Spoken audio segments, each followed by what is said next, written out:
Alright, you guys, so I'm gonna be working from the video number 7, which is license.md. I haven't added in anything after the plugin uninstall, and I have the other plugin file on the right just to check out everything, okay?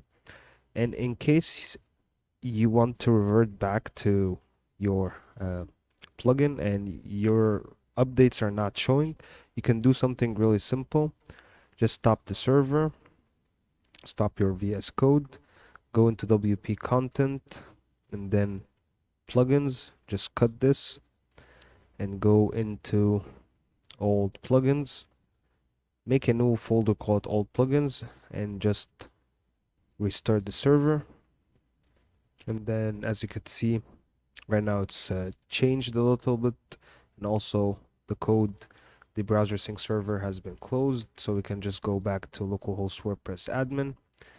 And as you can see, the plugin itself is not there anymore, so we can just log out, go into the admin, and we're just gonna cut this and take it back into plugin. So all you'll need to do just to update and show the updates to the roles and everything is just cut the plugin and take it to a new folder and then reinstall it into plugins. So as you can see, it's gonna be there. So this is from the step of the license. So right now, this video, we're gonna be talking about roles.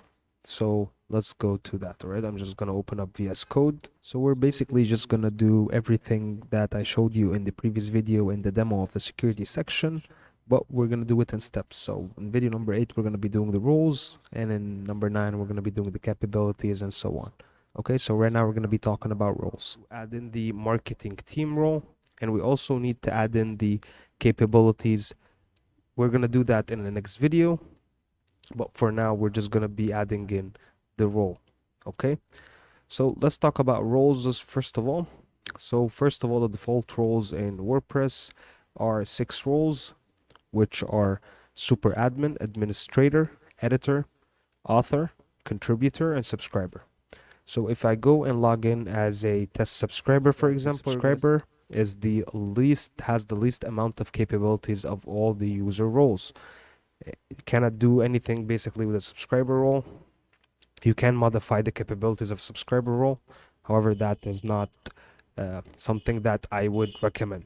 Okay, so let's go back to roles and capabilities. So of course, the highest amount of capabilities are added into the super admin, but we are going to talk about this more in the next video about capabilities.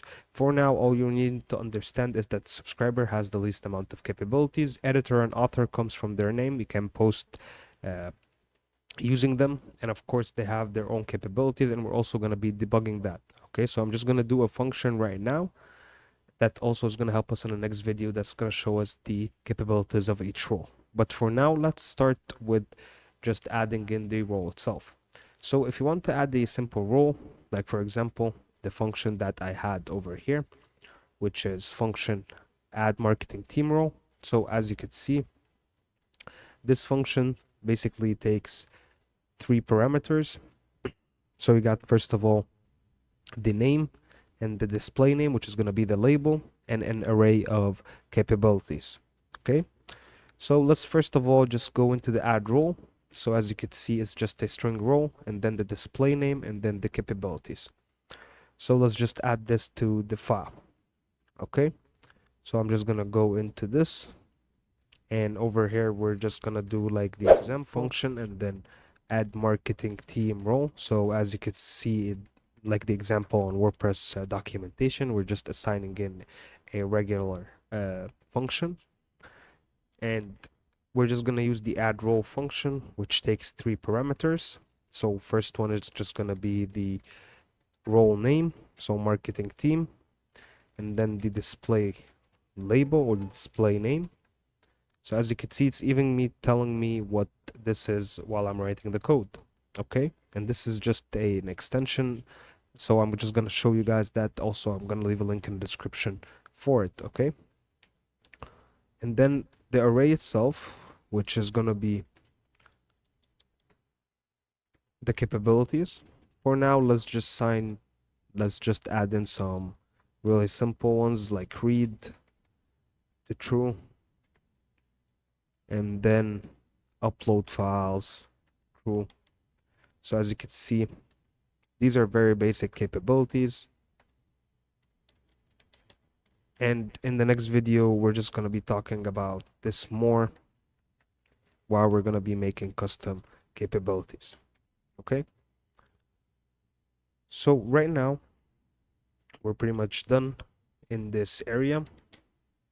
Okay, we got a little typo over here, but we just need to add in the action, which is the init action. So just action, and then we're just going to add in the action init, and then the callback function, which is add marketing team role. All right, so we added in the add role function, and we also added in the array of capabilities. We just need to add in right now the role to be added basically when we activate the plugin, and also to remove it when we deactivate the plugin. So all we'll need to do when we activate the plugin is just call in the function add marketing team role, which is the one we just made. Okay, let's go back over here, and let's also remove the role from the function when we deactivate it. Okay, so as you can see, all you really need to do is just deactivate the function. I have a small typo over here, just in the callback function of the register the deactivation hook. So right now, when we activate the hook, it should add the role of marketing team, and when we deactivate it, it should remove it. So as you can see, the remove role, all it takes is just the string of role. Let's go back to our WordPress panel. And right now, as you can see, I'm adding in a new user. Right now, because the plugin is deactivated, there is no marketing team user role. So if I activate it and I go into users right now, add a new user, and as you can see in the role right now, marketing team has been added. All right, it's registered. So let's create something called new marketing team. Let's just make, yeah, this password, for example, and let's just make it this email. Add new user. Just gonna save that, and let's log out and test it out. So new marketing team, log in. So yeah, as you can see right now, it's registered as a new role, but right now this role only has the access to the media library, so it can upload files. So as you can see, it can read, upload files, and edit files. All right, so it still cannot access anything other than the media files. So to do that in the next video, basically we're going to be talking about the capabilities of the roles, which is this array, but we're going to be doing it a little bit differently because we're just going to be assigning custom capabilities to the plugin. All right, so just make sure that in your callback function you're just having this correctly, because sometimes you can just have a small typo. I did spend a little bit of time just trying to debug this, and all I had was just this deactivate callback function to be called as activate. Okay, so that is pretty much it for the roles video. I'll see you guys in the next video where we're going to be talking about capabilities. This was Angry to you guys, and peace.